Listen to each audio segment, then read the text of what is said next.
Cette étude de cas explique l'expérience d'un centre de recherche, notamment le Consortium pour la recherche économique et sociale, qui a initié de produire des évidences pour influencer les politiques publiques. Cela a porté sur la fiscalité des produits du tabac dans la CEDEAO. Les évidences ont permis de changer la directive qui était en place pour une lutte contre le tabac beaucoup plus efficace. Alors, il n'y avait quasiment pas grand-chose en matière de lutte anti-tabac parce que les moyens n'étaient pas là et la volonté politique aussi n'était pas vraiment ce qu'il fallait pour pouvoir réussir grand-chose. Simplement parce que depuis la ratification, il n'y a plus eu grand-chose. On a freiné des quatre fers et les choses n'ont pas évolué. Jusqu'au moment où le CRES s'est présenté avec un projet qui va dans le sens, en tout cas, de l'amélioration des conditions de lutte anti-tabac, particulièrement centré sur l'article 6 de la Convention, donc la taxation. Tout a commencé par une étude qui s'appelle ASTA, une étude situationnelle sur la taxation au Sénégal, donc qui a révélé des faiblesses que nous avions au niveau de notre politique. Et ce projet-là est venu pour combler les faiblesses que nous avions tant au niveau de la loi, le manque de législation forte sur le tabac, mais également au niveau des connaissances relatives à l'article 6 de la Convention cadre de la lutte sur le tabac, qui parle de l'utilisation des moyens tels que la taxation.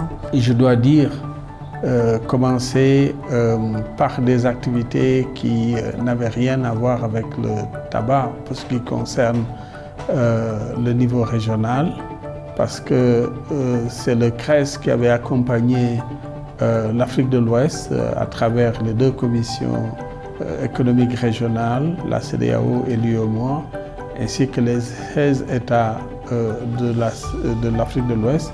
C'est CRES qui les avait accompagnés dans tout le processus de négociation en vue de la signature d'un accord de partenariat économique avec l'Union européenne.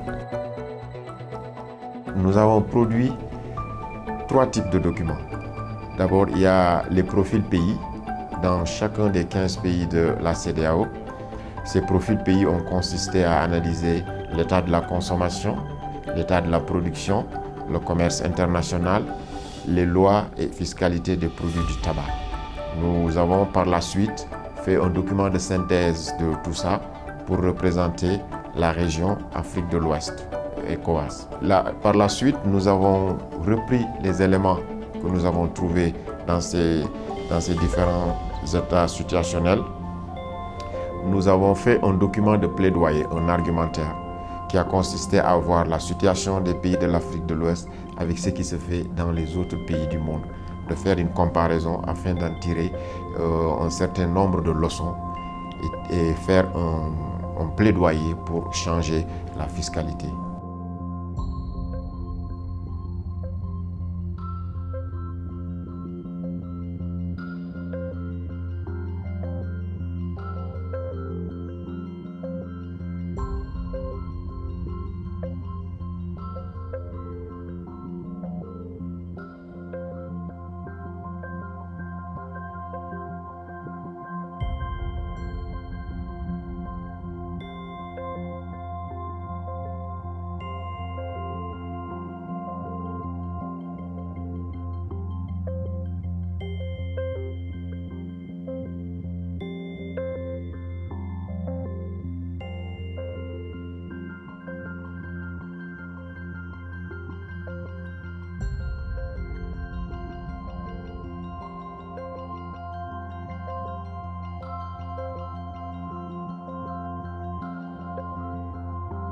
Il y a d'abord, comme je l'ai dit, cette approche participative.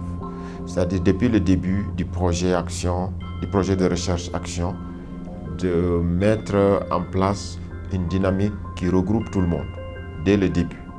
Et cette approche participative a permis que chacun s'accapare de ce que nous voulons faire, du projet qui est en cours. Alors aussi l'aspect stratégique dans la composition des équipes, parce que dans chaque pays, nous avons créé une équipe de recherche. Il y a dans chaque pays un chercheur universitaire issu d'un centre de recherche, un fonctionnaire de l'administration fiscale, un fonctionnaire de l'administration douanière et quelqu'un qui vient des instituts de statistique. Après, il y a l'organisation de plusieurs ateliers, des ateliers et conférences régionales. Nous avons organisé beaucoup d'ateliers, beaucoup de conférences qui réunissent tout le monde autour de la table pour partager les résultats, pour discuter, pour en tirer des leçons, des recommandations et retravailler sur un agenda pour aller de l'avant.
C'est l'expérience que CRES avait acquise en travaillant avec les 2 commissions régionales, mais aussi avec les 15 États membres de la CEDEAO plus la Mauritanie.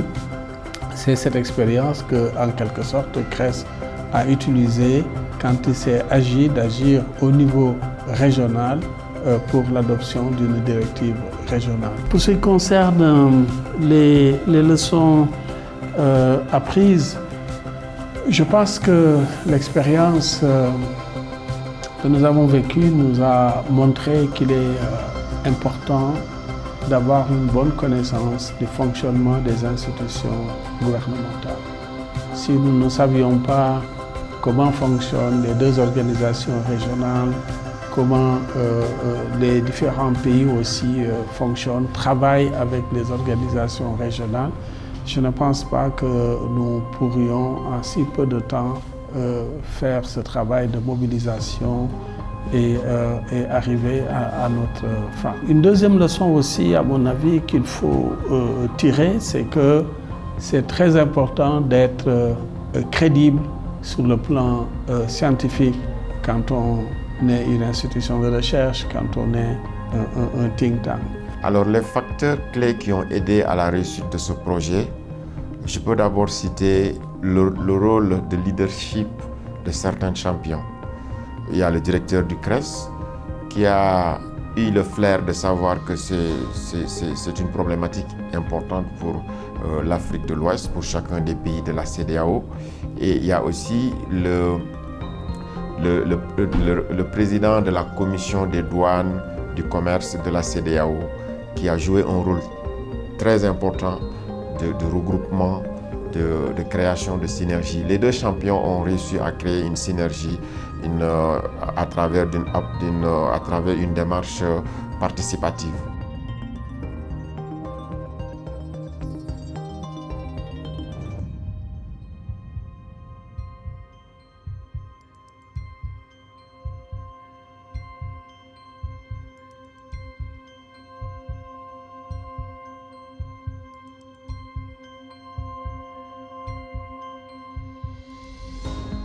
Cela a permis d'un côté de s'assurer de l'aspect scientifique et de rigueur dans la collecte des données et la rédaction des documents pour l'universitaire, la disponibilité des documents, des données pour les agents de douane et des impôts, mais aussi des statistiques.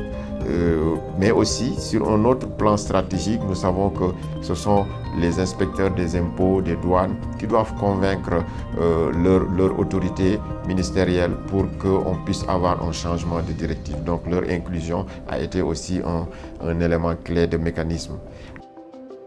Moi, s'il y avait une leçon que je pourrais retenir, c'est l'aspect multidisciplinaire, cette synergie-là que nous avons réussi à créer.